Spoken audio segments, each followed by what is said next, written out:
We are beginning our broadcast tonight, the live broadcast. I want to thank all of you for joining tonight. We'll give it just a little bit of time for people to log on. My name is Jerry Wise, and I have the pleasure of being on the Mark Smith Family Tree Life Coaching channel on YouTube tonight. And the topic we're going to be talking about is seeing your part in the system. And I wanted to do a little bit of teaching tonight, a little bit of sharing of information. And then I certainly wanted to answer questions tonight.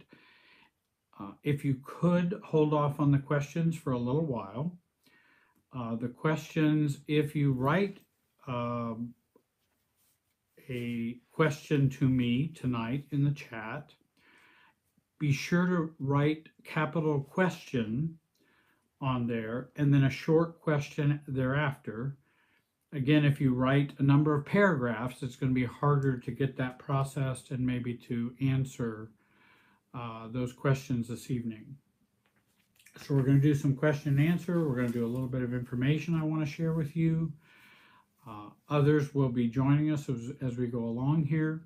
And if I see your name and those kinds of things, I won't interrupt everything and say hi to everybody, maybe occasionally, but I won't interrupt the discussion this evening. I do want to say hi to everybody, and I appreciate you joining. Again, the topic is seeing your part in the system this evening. We're going to be going for about 90 minutes tonight. Hopefully we'll get in some good questions, and we can also have some fun too and enjoy our time together. This evening's topic is a topic that is not specifically used for how you deal with a toxic or malignant type of narcissist. Tonight is talking about the more normal relationships in our lives. Those of us have a few of those, I hope. And the principles apply to even very painful and negative relationships, but I'm primarily talking about family of origin, friends, partners, spouses. That's what I'm going to be addressing this evening. And the reason I do that is one reason is that if you have a narcissist you're dealing with, or you have a narcissistic partner, you have a narcissistic mother-in-law, you have a narcissistic relationship that you're struggling with, that's a process that I think we want to do what I call going outward versus going inward. Tonight's a going inward topic, and what I mean by the two of those, by each of those, is going outward is what do I need to do to keep myself safe, to end a relationship, to go no contact with a narcissist. And I just realized I have something in my eye here real quick. And also, if we're dealing with a very toxic relationship, I think for most of us, we probably want to be real careful about how we get into our feelings in dealing with them directly. I like to deal with the externals of the relationship, going outward, because going inward is the process of looking at your feelings. How are you reacting? How are you being triggered? And those kinds of things. But triggering and feelings and emotional processing is not safe to do with a narcissist. You don't tell them, oh, I'm feeling really hurt right now, and that hurt is da-da-da-da-da. The narcissist is just going to use that against you if they're a narcissist and they are malignant or even covert, or they're going to use that against you. So what I kind of train or help people to understand is dealing with the narcissist and very unhealthy, highly charged relationships. We want to kind of stay up here in our head, and we want to think, and we want to observe. That's what I mean by going outward. Going inward is then we begin to understand our reactivity, understand our triggers, understand, but you don't want to do that while you're interacting with the narcissist in the present moment, in situ, right where it's happening. And I think too many of us do that. Those who have a relationship with a narcissist, we tend to do too much going inward and not enough going outward in terms of the structure of the relationship. And what I want to do is help people to flip that and go inward when we're away from the narcissist, going outward when we're with the narcissist. Setting boundaries, being firmer on boundaries is again an outward type of emotional state or thinking state. Whereas going inward, we're processing our reactivity. Because you don't, hey, my narcissist spouse, I want to tell you that I'm feeling real triggered not right now and not feeling very loved, and I feel hurt, and I feel, how far are you going to get with that with a narcissist? I don't know how far you're going to get in doing that inward processing with a narcissist, or with a borderline, or with sociopath, or with your cluster B type of relationship. You're not going to get very far doing that, and I don't advise people to do that. Now, when you're all alone, you can do that inward, going inward. But when you're actually engaging with someone who's toxic, you really need to stay focused, thinking, observing, external boundaries, and those kinds of things. That's the going outward. So I hope that kind of explains a little bit about how I think about dealing with difficult folks.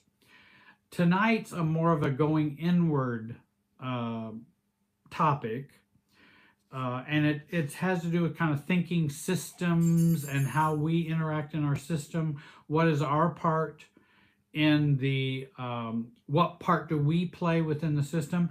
Because even with a narcissist, we still play a part in that interaction with them. It is a loop that we do, but I wouldn't advise you sorting that all out with the narcissist. I just would not advise you to do that.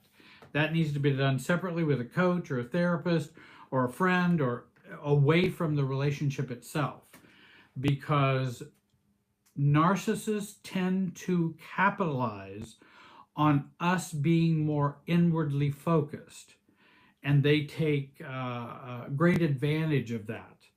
We're the empaths, or we're codependent, or we are much maybe more aware of our feelings, or our feelings get too hypercharged and then we're reactive.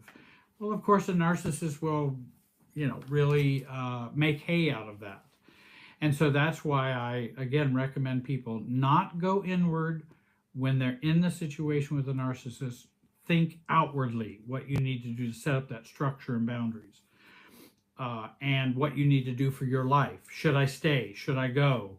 What do I need to do to be safe and to be healthy? And that's more of a going outward process. Even thinking about getting a divorce is an outward process. Certainly it affects us internally, of course, and we will have feelings about that.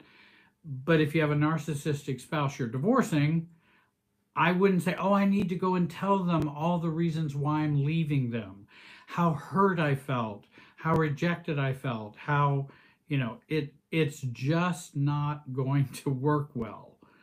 And they really don't care. And they will only use that to their benefit. So I hope that is a help in understanding the way I view those two processes. So, and again, if you'll kind of hold off on questions for a little while, I'll have you ask me questions and such tonight.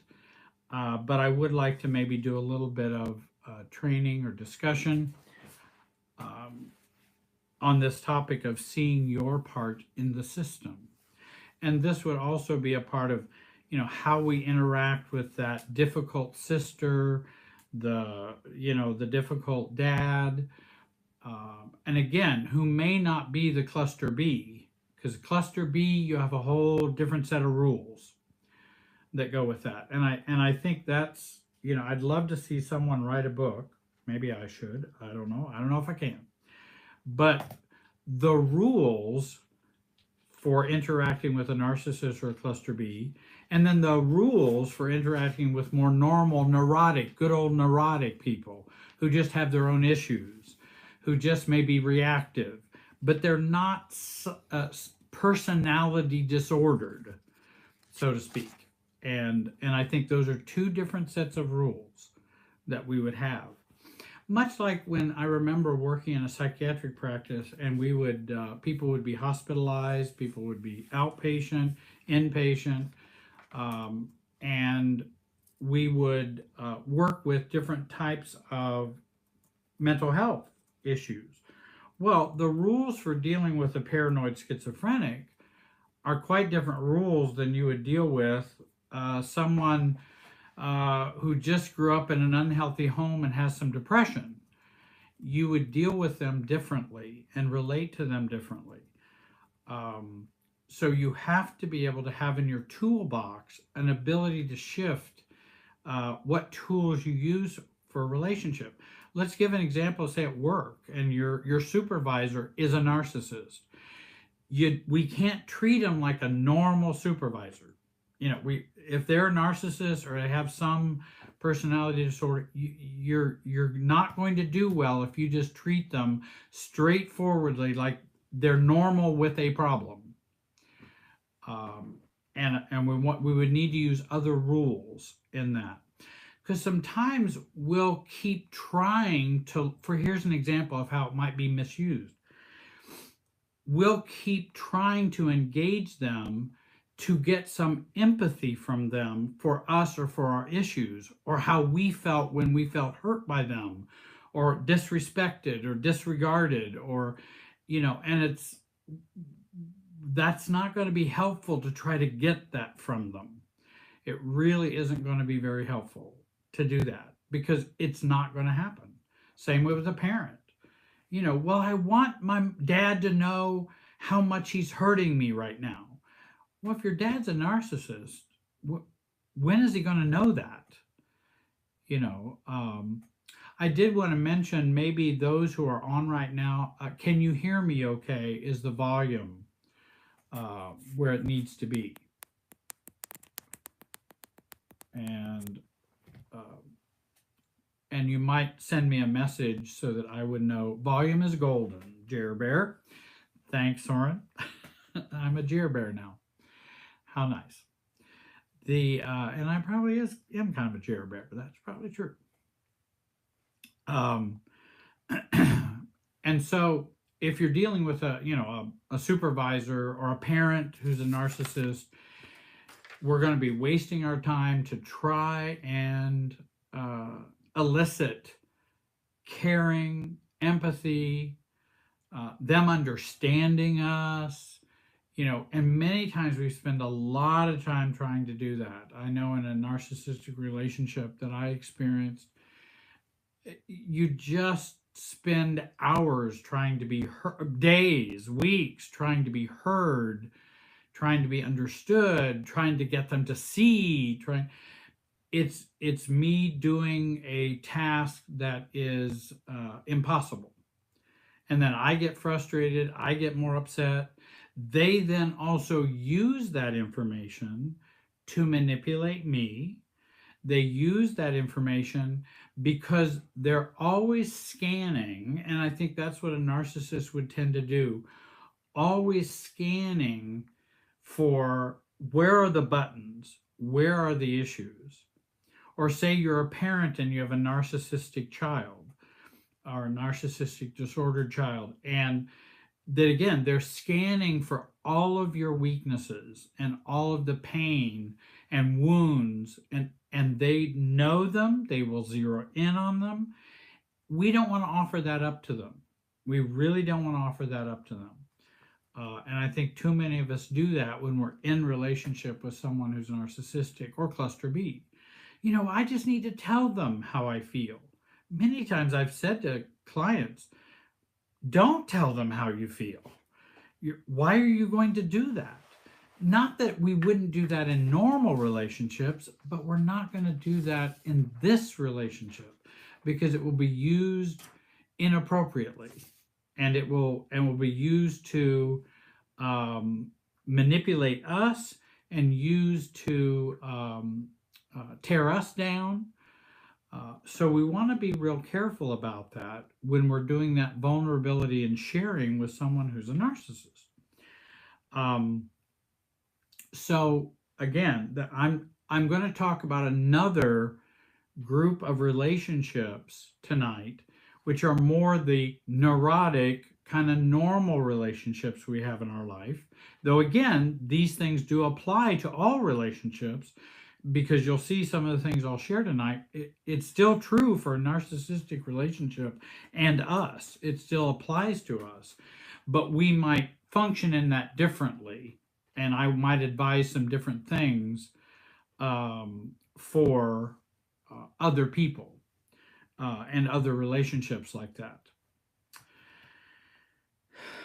Tonight's about thinking family systems, thinking systems, and how relationships work and operate regarding a systems approach. Now, sometimes people say, well, why is that so important, Jerry? Well, and by the way, thank you. You're very welcome for the videos that I put up. Someone was thanking me for those videos. Why is that so important? Why do we care about that? If my parents were abusive or alcoholic or narcissistic or was, in some ways hurtful to me growing up and mistreated me, isn't that enough to know? Now, I still go to Christmas, Thanksgiving. I still stay in contact with them. And many of us stay in contact with our family members, even those that we don't get along with very much. And certainly you have a right not to. We can exit a family relationship. We can be adopted by friends and leave our family of origin over there. What's the saying? Blood is thicker than water. And then I say, but sometimes I really need the water and not the blood. And I think for many families that's true, and for many people who are in families who have unhealthy families. But many of us are engaged with our family, healthy or not. We do engage with them. We also have friends, partners, religious people in our religious organizations that we go to, and our fellow followers, and work relationships. Actually, all of this applies to work relationships as well, because work is just a different kind of family. All organizations are families, and they operate like families. You know why they operate like families? Because they're made up of people. That's why they operate like families. If they weren't people, then they would just be work. But they're people, and they bring their family of origin in them to the workplace. We bring our family of origin in us to the workplace. And then what gets created is a whole new type of family. Interestingly enough, an adult child of an alcoholic ends up in a career and a business where they're working.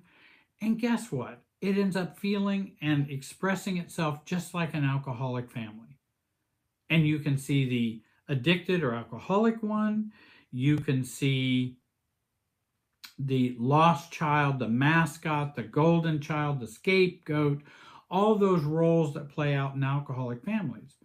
And you can see it all there at work and see how you fit into that as well. And in fact, I don't know, I might have an example of my own work-wise. But work are families. Churches are families. PTA clubs, PTO clubs are families. Scouting, any organizations that we are a part of become a type of family. And family systems applies to them as well. Why? Because they're just people. Now they have a church has a different aim and goal than IBM or General Motors. I understand that. They're different types of organizations with different aims and goals, but they're still made up of people. And so they're going to be a family, so to speak. So, seeing your part in the system. And also, this is the seventh characteristic of Jenny Brown's book, Growing Yourself Up.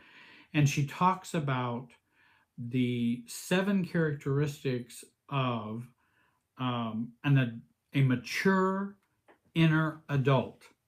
And the 7th one is sees beyond self to patterns of reaction each person is a part of.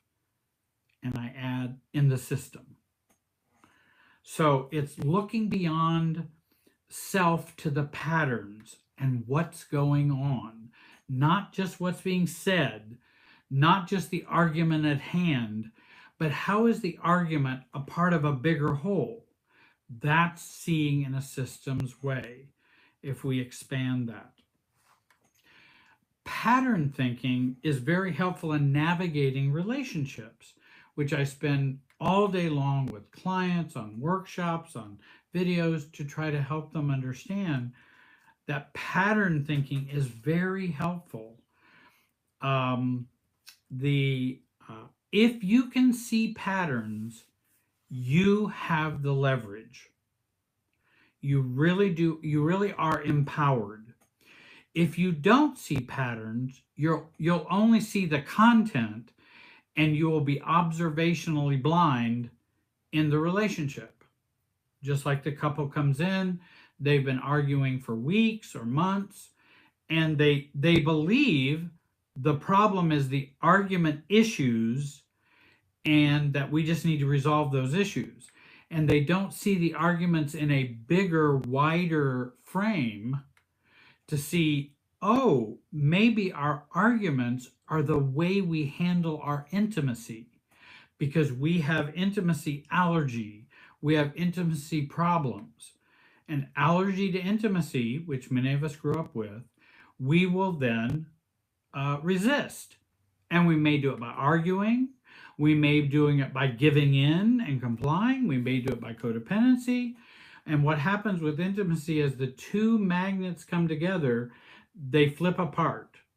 Whenever you bring those two horseshoe magnets together, it flips apart. And the more we come into that intimacy that we want to have, the more we're able to stay in there without flipping and acting out or getting. So as a couple gets closer and they start to feel that tension, and they're not used to being intimate, but they're starting to get closer, what do you think will happen? Something will erupt. And so now we have some argument going on, and that keeps us out here and safe. And then we don't experience the intimacy that we want. And then we're saying, oh, well, if you were only this way, we could be like that. And the other partner says, well, if you were only this way, we could be like that. And I'm saying, no, what you're doing together is why you can't do this. And you don't know yourselves, and you don't see the pattern, you don't see the overall system. All relationships are interacting units. Whenever you're in a relationship, and then we can also include the relationship we have with ourselves. Why do you think we do denial? Because I can't be intimate with me. And so I don't have that. I didn't learn that, don't have the ability to be intimate. And so I'll be in denial. And so I will withhold that information from myself. And so that's a relationship we have with ourselves. That's a relationship. All relationships are interacting units. You're always interacting with yourself. And then when you add another person, you're always interacting with other people. And so they are not just static me and static you. This is always moving in a system, that relationship. And the interesting thing is what seems to be an incomprehensible problem in a relationship as it's moving is that what seems to be an incomprehensible problems makes sense when seen in the light of a system approach or systems thinking. Because again, if the relationship is always doing a feedback loop between the two of you all the time, but you don't think that's what's happening and you don't see that, you're going to misstep and you're going to make not as good choices about the relationship and how we interact. We can begin to decode problems with systems thinking.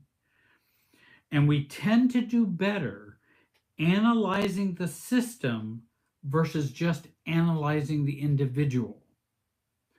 And that was one of the things Murray Bowen and others and other theorists were talking about, that we tend to see more and we can actually analyze things much better. Which is what he found when he brought in the schizophrenic families that would be treated. The schizophrenic would come in and be treated. He then brought in the families as well and treated all of them together for weeks or for days, inpatient. And then what does he discover? Instead of just looking at the individual going, oh, well, they're more psychotic. Oh, well, they're less psychotic. Let's give them a little more medicine. Let's take away a little more medicine or whatever we need to do.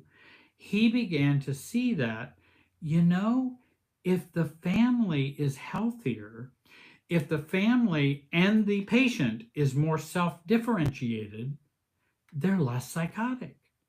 It doesn't cure the illness, but we know there was an impact on that. The more fused the family was and enmeshed, more high anxiety, the more psychotic the patient was. And so they began to see, oh, there's a value in looking at the whole system rather than just the patient. Same is true with our relationships. James Framo, who is an author who wrote back in the 80s, I think, a famous marriage and family therapist, said, in relationships, we carry psychological functions for each other. And actually, the quote reads, whenever two or more persons are in a close relationship, they collude to carry emotional and psychological functions for the other. Whenever we're in a significant or meaningful relationship, we're going to be carrying functions for each other. Now, what do I mean by that? Have you ever had a relationship where it's kind of complementary or uncomplimentary? Or, for example, if you're scared, I can afford to be brave. If you're carrying and taking the soft line, I can afford to carry the hard line. Guess what happens with parenting and with children? Let's say the husband is, I'll use him because many times we say the wife, but the husband is permissive, doesn't care what the kids do. Guess what mom ends up? Mom's now the heavy. She's got to come in and toe the hard line. Here's the dad who's towing the soft line. They're carrying functions for each other. And we do that often in relationships. Just think about that in your own relationships. Let's talk about overfunctioning. Anybody out there overfunction? I certainly have. Guess what? I'm carrying their function on me, and I'm overfunctioning. Then I allow them to underfunction, and they're carrying the underfunction I'm refusing in our relationship. And so we're carrying those for each other in the relationship. That's part of systems understanding of those. So carrying the soft line, carrying the hard line. Now let's take a more serious or unconscious, more highly charged example might be, I will be your bad self and act out your impulses if you never leave me. Do you hear how we're carrying functions for one another? You don't leave me, and I'll act out your bad parts.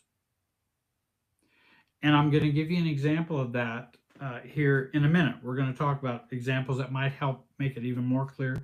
This is not the easiest stuff to talk about. I wish I could communicate it better, but I'm trying the best I can to communicate these things, because they're not easy. But boy, once you get it, once you see it, then you won't need all my words to describe it. You'll go, oh yes, that's what Jerry was talking about. And this whole area is what I'm talking about is pattern thinking, systems thinking, zoom out thinking, seeing the bigger picture thinking, thinking outside the box thinking, and process versus content thinking. Because we look at the process and not just the content.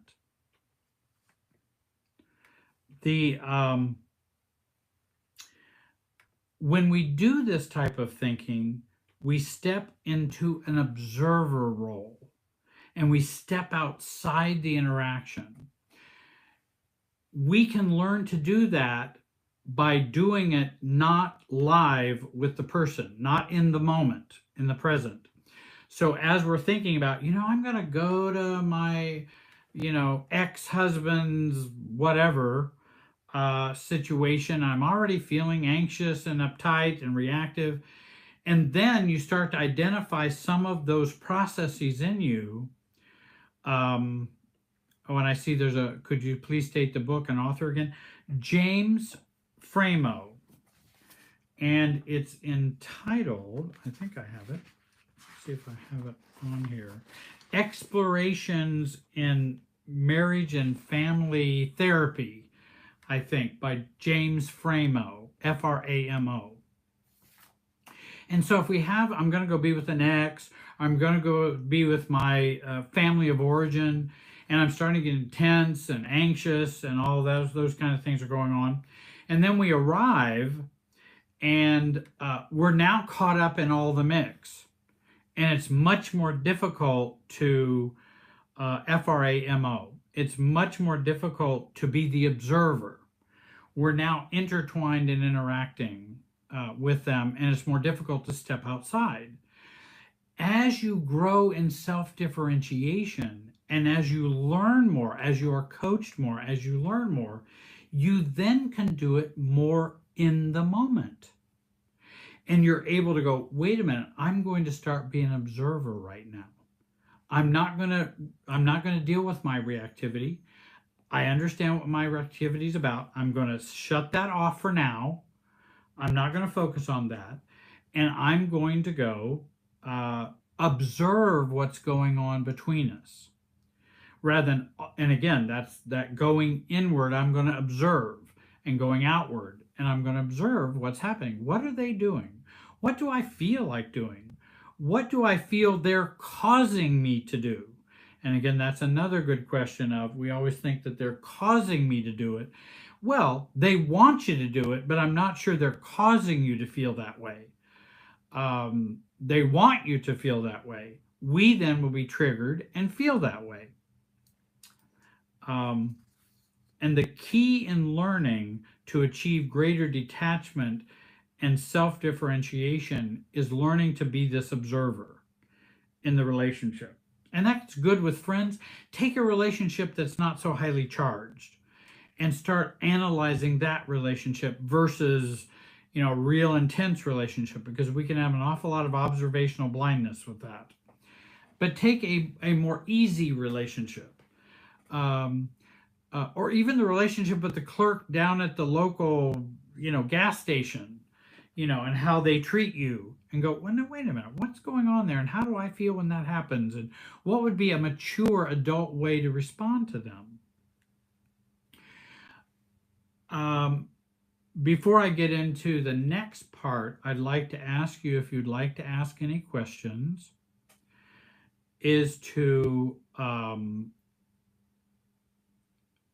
put question in capital letters there, and then write a brief question so we can take a look at it and see if I could help answer those questions. So if you'd like to begin to do that, that would be great. And we'll see if we can get to some questions tonight. I've got somebody who's helping me this evening. And I think I saw Mark was on tonight. I don't know if Miranda was on our channel. And in fact, for someone had mentioned something about James Framo book. It may be out of print, but you can, I think, find some copies on Amazon that are older. There might be some around, or interlibrary loan, but it was a classic in marriage and family therapy, and it was a very good one. Again, it was written primarily for therapists, but all of the principles were the same. So if you have questions, let me know. When I think about a systems, I try to put an imagery to my systems thinking about relationships. So let's say I've got a friend that I'm not sure, I feel kind of weird about it, or it's kind of uncomfortable, or I feel reactive. And then I go, well, if I put it into a form of a tennis court, that where is that person? Where is he on the tennis court? Where am I on the tennis court on my side? Where is he on his side? Where are we in relation to the net? And how do we play this game together? Is he playing my part? Am I playing his part? And I try to think about relationships and say using that kind of a model. So I use a tennis court type of model. And you can do that for marriages as well. Where's my husband? Where's my wife on the other side? Where am I? Are we right up together against the net? Are they over here on our side? And I think many times what will happen is we'll be on our side of the net. And let's say we have a narcissistic spouse. Well, guess what? They may be all the way over here on our side trying to direct how we hit the ball over here, because they're controlling, non-empathetic, and those kinds of dynamics. And they're not over there in a self-differentiated way. They're over here in a fused way with us. Or if we're needy, and if we tend to enmesh from our family of origin, we might jump over to their side of the net and, oh, let me help you, let me love you. It's okay if you mistreat me. I'll probably I hope I get some love from you. And then we're clear over here on their side of the net. Rather than having a healthy relationship, which is one on one side, one on the other side, and how are we playing the game of tennis? And so that's just a mental visual picture that I will use. There are other kind of pictures I use, but that's one of them. When we're thinking about systems and what role we play in the system, in the relationship system, we ask systems questions. And a lot of times people don't ask systems questions. We don't ask of that as much in our own recovery. Our therapists don't ask systems questions. I remember when I was doing inpatient alcohol and drug abuse treatment and I was the family therapist for the treatment. And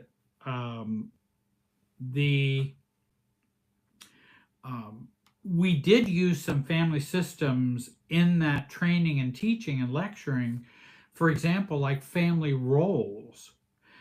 And if you use family roles, the mascot, the lost child, the golden child, scapegoat, the addict, the codependent, and you have, all those different roles, then people start thinking, oh, you mean we all play these roles around this addiction? Yes. And it was very eye-opening to them, and because you're presenting a family systems approach to this illness.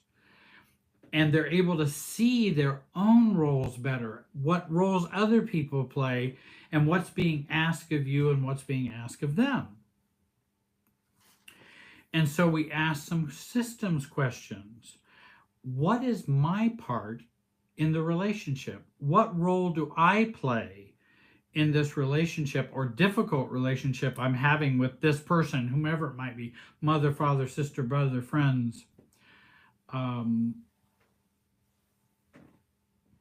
And I think that's a good question. What role does the net play? The role of an adult self?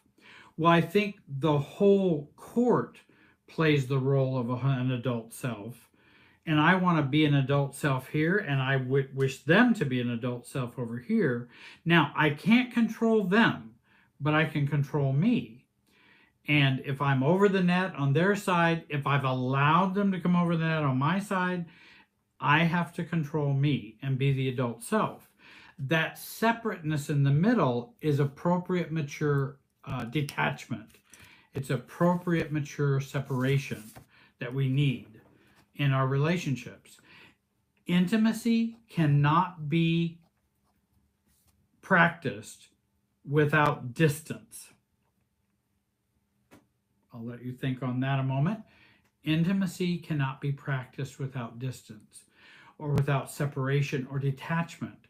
Because if there is no detachment, how do you be intimate? Then they're not them and you're not you. How are you going to be intimate? You're just a glob. You're 50% you, 50% them. Now you're 100%, but neither of you are 100%. So how are you going to be intimate? It takes 100 to be intimate. And so we want to work towards that. So we ask the question, what part do I play? What's my role? And whenever I get into a difficult situation, I will usually ask that question. What role do I play in this problem? And that what part do I play in that? Now, it doesn't mean they're behaving well. Maybe I'm not behaving well either. But how do I keep this problem going? Let's talk about the simple problem of argument. And even with a narcissist, if you have an ongoing narcissistic relationship where you're arguing all the time, then there's two people involved in that. The narcissist is keeping the arguing going, and you are too. So you are playing a role in that dysfunctional pattern. And so, well, my role is I keep the argument going. And of course, oftentimes to no good end. I mean, it doesn't usually end well or things get resolved. So we want to stop our role in that dynamic. And here's an interesting thing about what happens if you stop your role. If you stop your role, then you have to start looking at other things. You have to see it differently. Okay, if I'm not going to argue with my narcissistic husband every day, what am I going to be thinking about? What am I going to be doing? What would I be doing? How would I be taking care of myself? Should I be in this relationship? Should we be together? You know, it starts opening up those other beliefs and the beliefs and awareness when we stop that. Many times I've asked people, they say, every time I'm around my parents, all I do is feel guilty. Okay, then let's imagine you not feeling guilty. It's all gone. You have no guilt. What would you be doing? What would you be doing with their relationship? How would you interact with them? How often would you want to interact with them? Oh, I haven't even been thinking about all those questions. Those are more process questions, sometimes structural questions, but I hadn't thought about all that. I've just been focusing on, I go see them, they make me feel guilty, I feel guilty, and I need to just get rid of this guilt, which then I don't do because I don't know how to do it. It doesn't go away. And I think looking outside the role is and seeing our role is a way to get more insight into a relationship. So, and also, what is their part? What is their role? Like parents who might be shaming or guilting. Well, what role does that play for them? How does that benefit them to do that? Now, you might say, well, they're just bad people. Well, they have issues, problems. Um, my hunch is that shaming and guilting probably has been coming down through the generations for a while, would be my guess, and they've learned that. And also, it could keep them safe. In other words, it's difficult for them to be real, genuine, and authentic. And so it's important that we keep up the roles we had and keep those going. We are the ones who want you to stay connected to us, and so we'll do that through guilt and shame. Then you won't abandon us if we do that. You know, what is their goal? What are they? What's in it for them to do the guilting and shaming? Now, again, I know we can't read people's minds, we can't, but oftentimes we know a lot more about the system than we even realize. We ask, what is my reactivity and what is my content? What am I trying to do and what am I trying to say versus what's my reactivity in this relationship system? What is their reactivity and what is their content? Because oftentimes, if you have a guilting or shaming parent, I'll just use that example, or spouse, oftentimes as their anxiety goes up, they become more shaming and guilting. Now, they're not going to tell you I feel more anxiety or more systems-related angst. They're not going to tell you that. They're just going to act it out in shaming and guilting.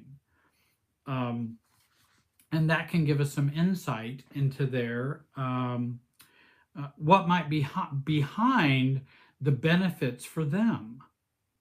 And then certainly with the narcissist, their benefits are they can't take criticism, they don't have empathy, they don't have the insight they need. So whenever you do insight or trigger their shaming, they will shame shed.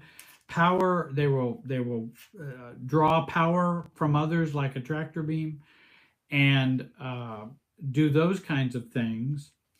They have their other motives and their other unconscious needs in terms of why they're doing what they're doing. Well, we can either play into that or we can choose we need to look outside of that. So we want to learn to examine the process going on, not just the content being said and done. The simple example I've used in the past is like my son who was young, I don't know, 7, 8, 9, I forget how old he was. And he wanted to go to Tommy's. I think I've mentioned that in a video before. And he wanted to go to Tommy's. It was 9 o'clock on, say, a weeknight, Tuesday night, let's say. Well, school is tomorrow. I'm not going to let you go over to Tommy's at 9 o'clock at night and you have school tomorrow. No, we're not going to do that. Then he throws a fit because he wants to go and it's only right for him to go. And I'm the worst dad in the world.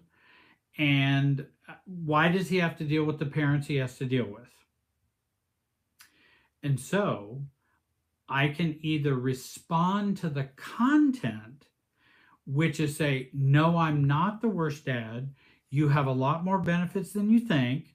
I'm a good dad. Just look what I did the other day. I want you to stop being so upset. You're upsetting me. That's all reacting to the content. But that's not what's going on. What's going on is he would like me to change back and let him go to Tommy's. And all of these other things are a ruse. They're just a sleight of hand. I'm going to tell Dad he's the worst dad in the world. Then maybe he'll feel guilty and let me go.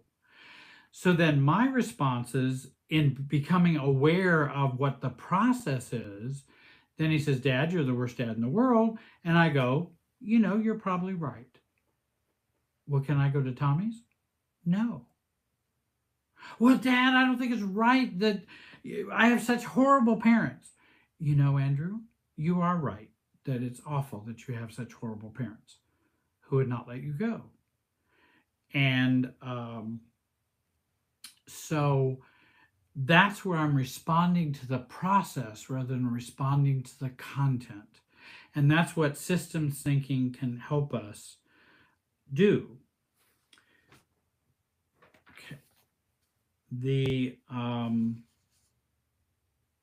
So with looking at the system or at the process is very powerful. And I'm going to give you a couple more examples here in a second.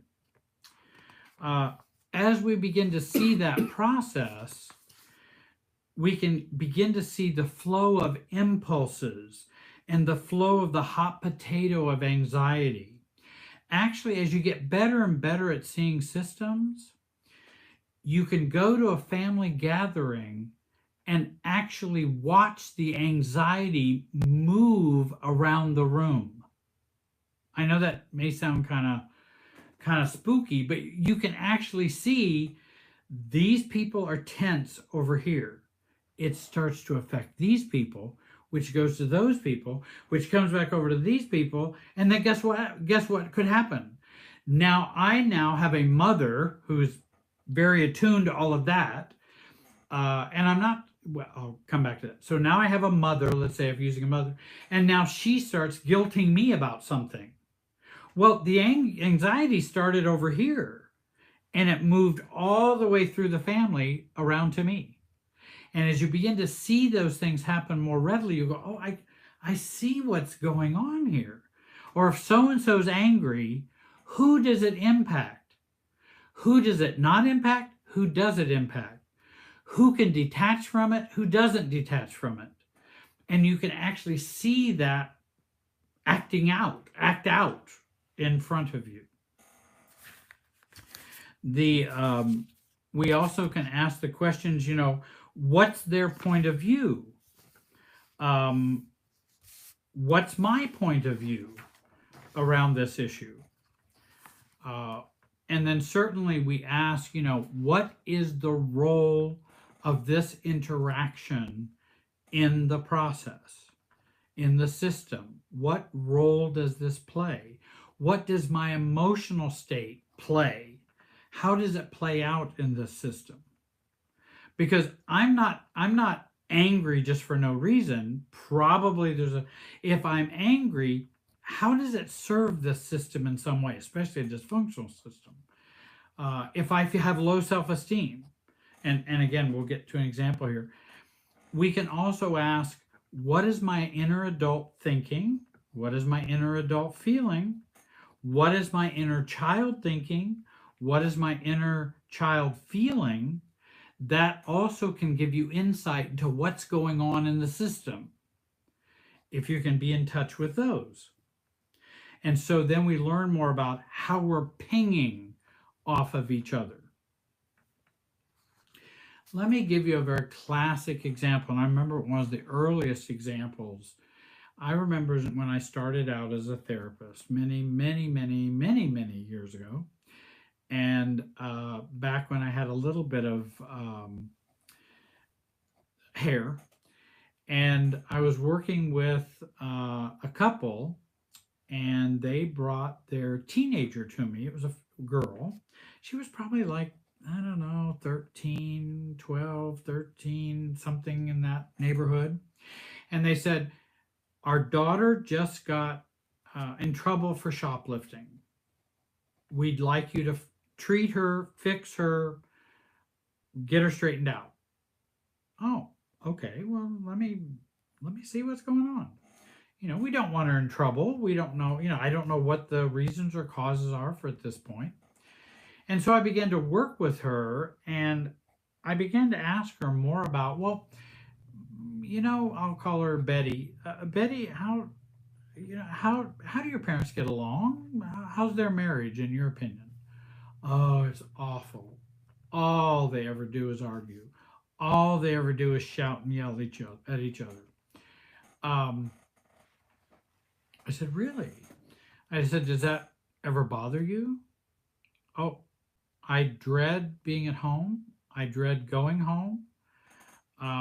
It's a horrible experience. Oh, okay.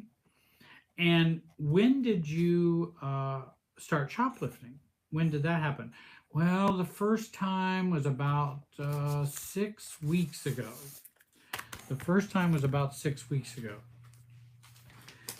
And I said, well, did anything happen 6 weeks ago? Yeah, Dad and Mom got into it because Dad had an affair. Really? Well, I'm sorry to hear that. And then I began to think more and more, she wasn't shoplifting before this. This wasn't, how do you feel about shoplifting? Do you know why you were shoplifting? And again, many times when people shoplift, there are shoplifters who go to just try to rob people.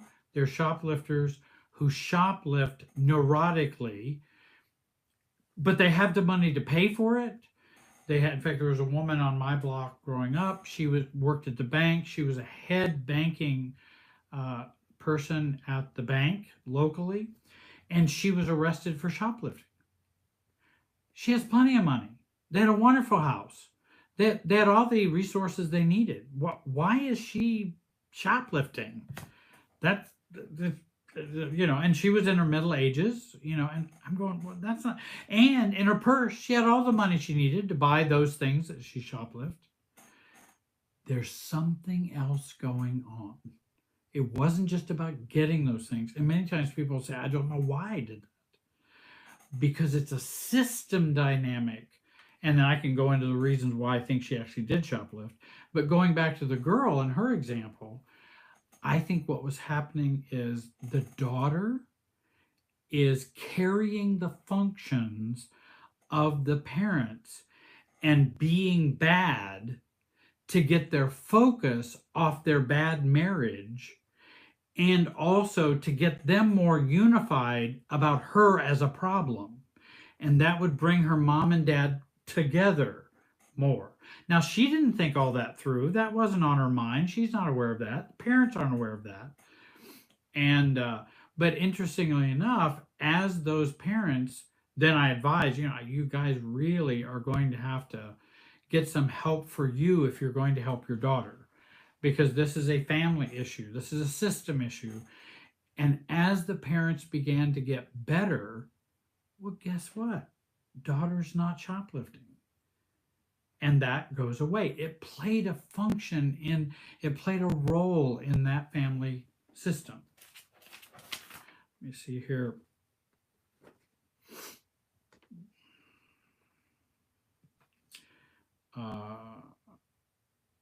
And react narcissistically of my pain and role models very painful. Okay, here's a question. I have extreme narcissistic parents. Got divorced very violently 41 years ago. I recently realized I have and react narcissistically to something of my pain and role models. So you react and react narcissistically through your pain or in your pain and role models. I'm not sure what. And it's very painful. How can I unlearn? Well, and I think those, if you're talking about unlearning reactivity, I think that's very important. And first of all, we want to take a look and see if we have CPTSD, because we're going to constantly have that shutting down, that reactivity that occurs with the result of PTSD and CPTSD. If we had narcissistic parents, that's going to engage a lot of things that we will be doing in terms of reactivity. So we want to deal with our CPTSD and begin the process of self-love and self-care. And so we want to deal with that pain. It's very important that we deal with the pain. And this questioner asks, how can I unlearn? And that unlearning comes in dealing with that pain, resolving those painful experiences you had growing up or with your parents, and then also discovering and working through new patterns of of responding to other people and role models, I guess, and that we respond differently and begin to respond differently. And I think we can be coached and learn how to do that with, in fact, there are, again, good books in thinking about that. Not only the inner child books and the inner adult books like Taming the Outer Child, The Inner Child by Margaret Paul, but then also the books that are family systems oriented. This is our inward pain over here, and this is the system awareness. If you put both those together, you've got a really aware, conscious, mature adult. Inner child, inner adult, and systems. Jenny Brown, Growing Yourself Up. Roberta Gilbert, Harriet Lerner, Lerner. Those are some good books, and when you put them together, you really have a lot to process, and you find yourself gaining more freedom, and you begin to see how you are reframing and reigniting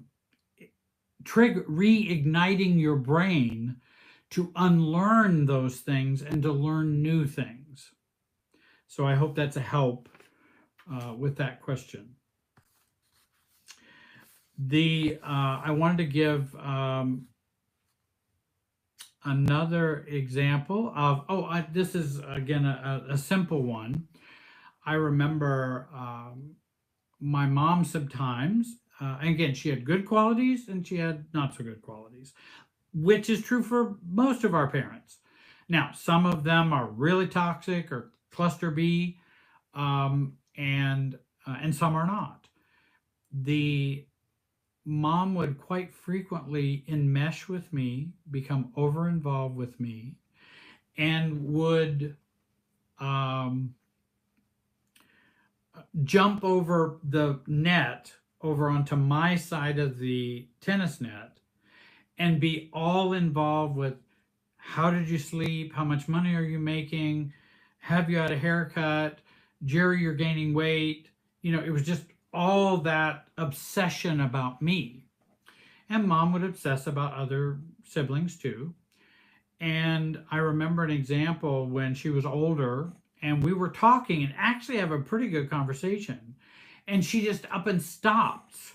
And it's like, I don't even, why are we stopping this conversation? Though I think I have some hint that she stopped the conversation and said, gosh, Jerry, your hair looks so awful. I just hate for you to go outside looking like that. Because my hair was a little long. I do grow hair longer in the back. And I didn't need a haircut. And I was trying to get a haircut, never could get in. So, but she makes that comment. I then feel the trigger of either shame or guilt, and I'm going, ooh, I haven't felt that in a minute. And I'm going, hold on. And again, having done some practice in that area and asking what's going on right now, I could then say, well, Mom, I don't know why you just interrupted a good conversation we had to talk about my hair. I think I'm 60 some years old. I think I can manage my hair pretty well. Been doing that for quite a while. Maybe not to your standards, but it may bother you, but it doesn't bother me. And that it also felt kind of rude that, interrupted right when we were talking and having a good conversation. And also you're raising a topic that I really don't want to discuss. So I would then want to set a boundary and say, I don't bring up and don't discuss my weight, my hair, those kinds of things, because I don't want to discuss those. You can discuss them with anybody you want. You can believe whatever you want, that's fine. You can think my hair looks awful. um, and that I look horrible out there in front of people. Though I think there may have been some concern she might have for how she would look if I have hair that's not cut, and how that might reflect on her parenting. And many times parents will feel that and say, I don't want anybody. Now, they're not going to say that. They're just going to, well, you know, you're looking overweight. Well, does it embarrass you that I look overweight to other people? And they'll wonder what kind of a mom or a dad you are? You know, and of course they say, oh, no, no, no, no, no. Well, that may not be the case. And so, one of the things in that system of what's going on, I think we were having a pleasant conversation. We were actually getting closer in that moment. Her systemic anxiety goes up, and then she has to manage the intimacy with this comment. So as we're starting to move in this way, she goes, oops, I'm starting to feel anxious and uncomfortable. So now I need to push Jerry back. Your hair, Jerry. Da, da, da, da, da, da. I'm like, because otherwise, what's the sense of it? Because it serves a purpose in our relationship. It helps regulate our relationship for her. And so I can just say, I don't want to talk about that. Please don't bring that up again. And if you do, I will leave. So you're free to bring it up again, but I won't be staying for the conversation. So that's a boundary that I have. Let me ask about questions. I did see a question go by, but you need to put question in capital letters so we can kind of watch for that and kind of alert us about that question. I think that would be important. With even like shame in my own family. Things were not openly discussed in my family, as with many family. Feelings were not valued. You didn't talk about those kinds of things. There was lots of anxiety and shame throughout the family, even other generations when I was growing up. I heard stories my mom told me that now when I think back on them, I'm going, oh boy, this has gone back quite a ways. There was some shaming and some physical abuse. I didn't feel I was doing something bad growing up, but that I was bad. Of course, I could also add, I also felt I was doing things bad because I had both guilt and shame. What I was doing was the guilt. Who I am was the shame. And how bad I am shame-wise. Now, I can take a linear approach, which is the non-systems approach. A causes B causes C. That's just a straight linear approach rather than the system interplay of the flow of the emotional dynamics that's going on between us. I can take that linear approach, as many do, and just say, well, I blame my family for shaming me or abuse. They did it, and now I feel bad. And that's all there's to it. I need to just go get the shame or the guilt out of me. Okay, well, that's not a bad thing to think. It's just not all there is to think. It's not a bad thing, but it's just not all there is to think. Or I can look through the lens of a systems approach. For several generations, there was shaming and abuse, criticism, denial of feelings. And that as I begin to see from a top of the stadium versus down where the players are playing, I can begin to see and get more detachment from that. This has been a long-standing pattern. And so this is what's been going on for a long time. And how can I regulate me to handle that family dynamic? What do I need to do to self-regulate? Self-awareness, self-definition, self-regulation. And those are some things in a recent workshop we talked about, which, by the way, I did put up the workshop on my website that you can go and purchase that workshop and have a 4-hour workshop that I did on the introduction to self-differentiation. But looking at self-awareness, self-definition, and self-regulation. And so if I have this pattern of shame and stuff that's coming down to me, how do I, um, what do I need to become aware of in terms of what's going on in me? How do I need to define myself? What do I believe? What do I think is right? What boundaries are appropriate? And then self-awareness, self-definition. What do I believe? And self-regulation.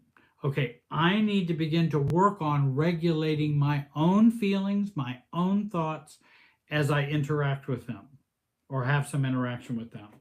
And I think we can learn to do all three. All three are possible. And, they would shame me, so I would feel guilt and shame. How does it fit in the system? Well, then it wouldn't create problems that they didn't want to deal with. Many times we will be shamed and guilted, so parents don't have to deal with problems they don't want to deal with. It might challenge family secrets. So shaming and guilting will be instituted, or challenge their lack of self-esteem or self-worth, or choose to detach from the family, which would create abandonment feelings and fears. They don't want me to be separate from them, so shame and guilt keeps me connected because they don't want to be abandoned. Then it sets up a whole abandonment issue for me. Growing up was encouraged, some encouraged in my family, but only through the lens of the family system, only through the lens of how the family super self. You can grow up, but you have to grow up this way and with this understanding, with this awareness, with this definition, and with this way of regulating yourself. Then you can grow up that way. And if you divert from that, then we're going to have issues. And then we can learn to self-differentiate and begin to tackle those issues and begin to be our true selves rather than just the family self that we've been taught. And we also had in our family, no one should be too successful or too big for their britches, because then they'll be selfish, they'll be this, they'll be that. And they may have, just share the misery and negative view of the world in a family. That's just what we do. And I think it can be useful even to take the approach of writing down, what were your family rules? What were the ones that were spoken and what were the ones that were unspoken? What are the unwritten rules of your family? What are the written rules of that's very clear from your family? Because we have both. And there's a lot, you can begin to help become your own person. And that's a part of self-awareness. Also a part of self-definition. For me to know, what are the rules of the road here? What did I grow up learning? How did this family work? Because you can do the same thing with business as well. Businesses have mission statements, vision statements. This is what we believe. When I worked at a hospital, and I used this, and we actually used it in orientation,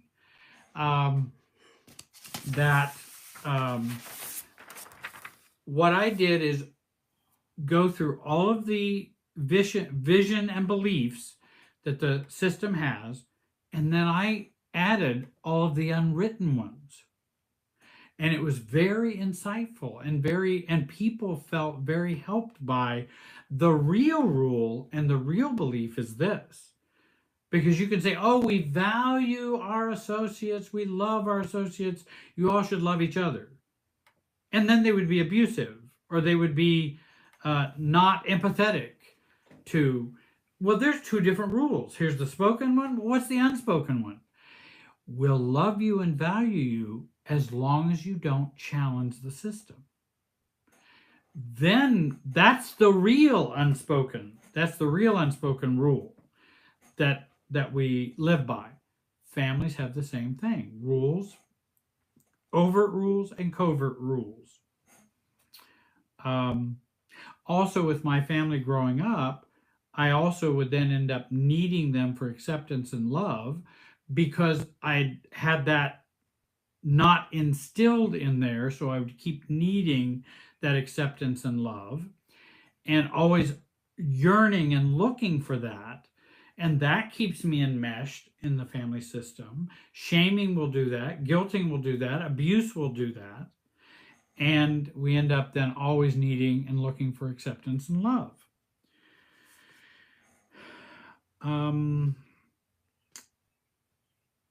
So what role does your blaming, your pain, your resentment, your hurt, your low self-esteem play in your family? Your immediate family, nuclear family, and your family of origin. Another way to think about freeing yourself from those, if you could magically wave a magic wand, repetitive here, and remove these, what would you be doing? How would you act in the relationship? If I didn't blame, and I many times asked for people to, okay, what I want you to do is stop blaming, and you no longer could blame them anymore. That's all done. Now tell me, how does that feel? What are you thinking? And what do you think you might be doing if you didn't have that? Ooh, then a whole host of things come up for them. Well, I've never even thought about not. If we took away that you were no longer the scapegoat, I'm going to wave the magic wand and use that wand and wave it, boom, you're no longer the scapegoat. You no longer see yourself as the scapegoat. You're not that. What would you do? Most of the time, you would end up being the true and genuine you. You would not be as reactive, and you would rise above the role and begin to have new avenues of how to regulate yourself, how to communicate that with others. And so how does my role as the scapegoated one, or the truth teller, or the one who's out there with the family secrets, or the one being ostracized, or being overly smothered, or how does it serve the family and its interactions and dynamics? And I think those are some good questions to begin to think about. I think I have a question here. Let me make sure I have. Is the strategy to turn off obsessive thoughts my mind tends to get stuck on automatic and replay after negative interactions with someone else? Is the strategy to turn off the obsessive thoughts of my mind? And I think certainly, here's another thing when you're talking about obsessive thoughts. You're going to think I'm crazy. You're going to go, well, I don't know what Jerry's talking about. Well, sometimes I don't know what I'm talking about. So when you think about obsessive thoughts, are obsessive thoughts, do they play a role in the system? Or do you have obsessive thoughts and you may have an anxiety disorder or obsessive compulsive problems? Because obsessive thoughts can be there from abuse, from the way we've interacted in the system.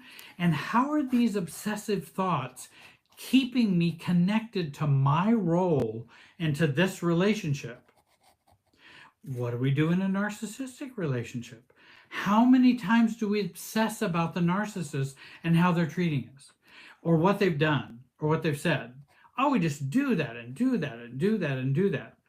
But what is the process? That's what I'm doing, but how is it serving the relationship? It keeps me bound, if not trauma bounded, treat me bonded to them, that I keep trying to work this out, that which is unworkable outing. We can't work it out. And so we want to resist the obsessive thoughts, especially if we've had an interaction. If they've been automatic, we want to resist those and maybe take a look at what role do they play in our relationship? Obviously, if I disengage and move away from the relationship and I'm having these obsessive thoughts, it's the relationship living on past the moment. And how does that work in my relationship? Why do I need that relationship living on past our interaction? So that's something you might ask about or ask yourself. And here's a good question. What if you don't feel a trigger of shame when that is said? Oh, well, and again, a part of our self-differentiation work begins with self-awareness.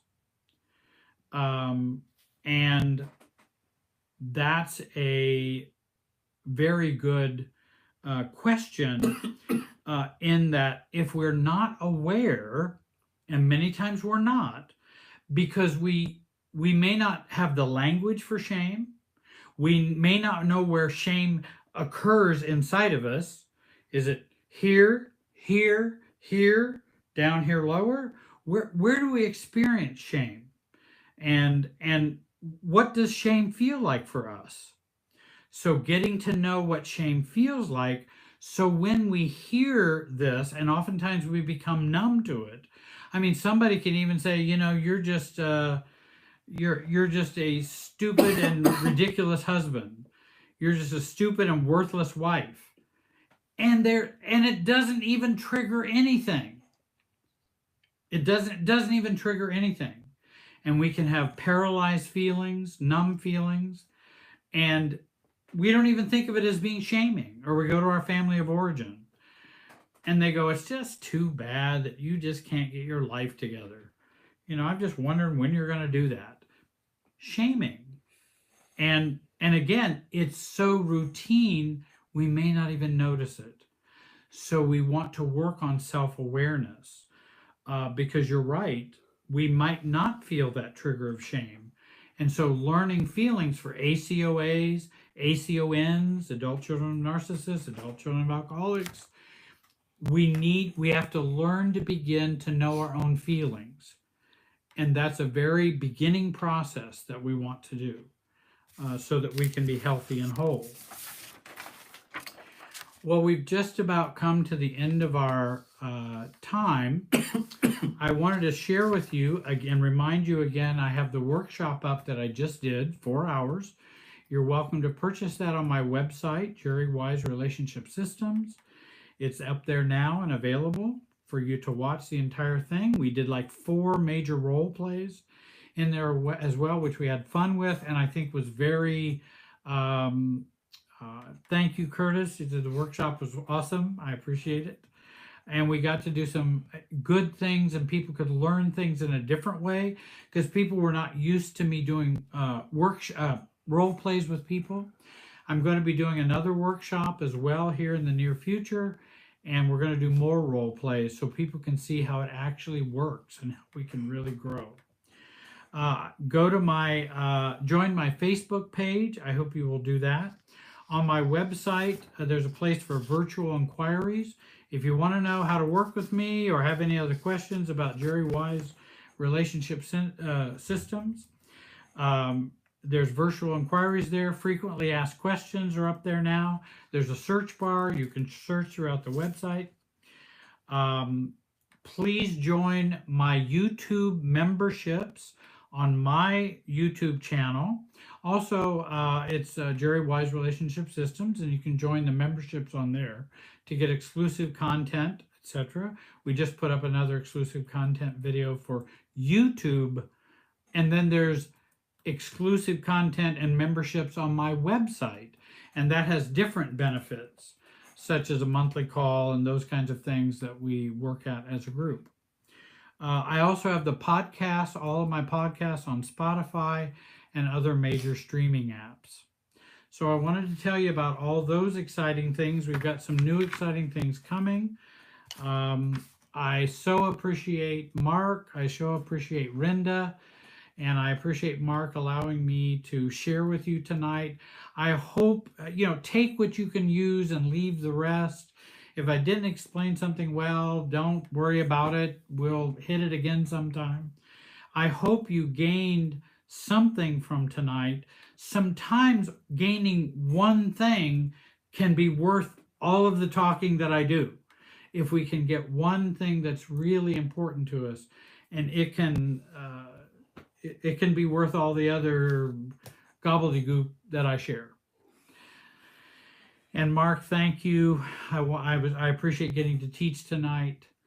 Uh, Again, watch this video on Mark's website, Mark Smith um, Family Tree Life Coaching website. Thank you all for joining us tonight, and have a great day.